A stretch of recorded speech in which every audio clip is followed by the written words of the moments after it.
Hey everybody, me, Mr. Bobblehead, how's everybody doing? Okay, well, this post is mostly for the guys that went to the, Chicago meetup in person, Todd's birthday party and shit like that. Well, this is mostly for you guys.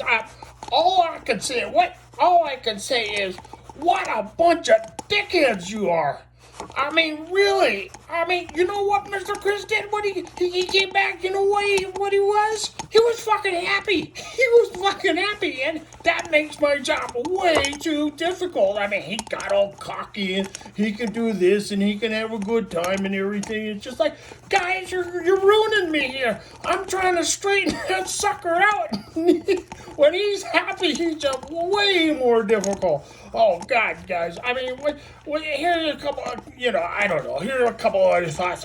First, I'm still trying to figure out, Michael and Gabe, what fucking bet did you guys lose to have to spend 3 nights with Mr. Chris in the B&B? I mean, I bet you won't gamble anymore. But, and then, oh, yeah. That Shawnee guy, I mean, yeah, I know he just disappeared when he heard Chris was coming, because I would have gave him an earful. I mean, he plants these stupid fucking ideas into Mr. Chris's head. Like, oh, there's this frog that runs around the desert, and if you lick him, you can get high as a kite. He doesn't need shit like this.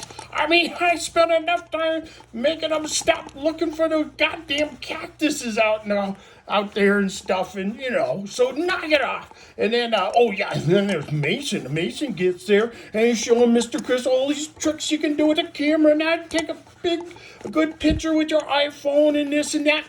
And now Mason fucking Chris wants to buy a new iPhone. He can't afford a new iPhone. I mean, God, you guys have got to be careful with that poor sucker. He's gullible and everything.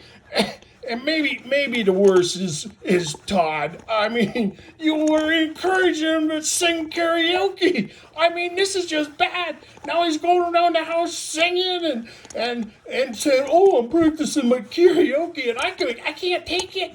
Can't take it. So Todd, you call him up and say, "Stop practicing. We're not going to do it again." I mean, way too much fun there. And then just a short little story. He went out to breakfast and, ordered his breakfast. And then the lady's like, "Well, do you want a Bloody Mary?" And Mr. Chris is like, "No." And then he orders coffee. And, "Oh, you want a shot of Bailey's in your coffee?" And Mr. Chris is like, "No." And then, he was talking to some of the guys. And he's going, "Oh, boy, you guys start drinking early in the morning."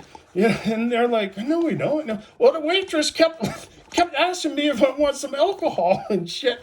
And it's like, "Why?" And I go, Mr. Chris, take a look at yourself. I mean, your shirt is halfway tucked in, halfway tucked out, probably has a couple holes in it. You haven't shaved in about a week,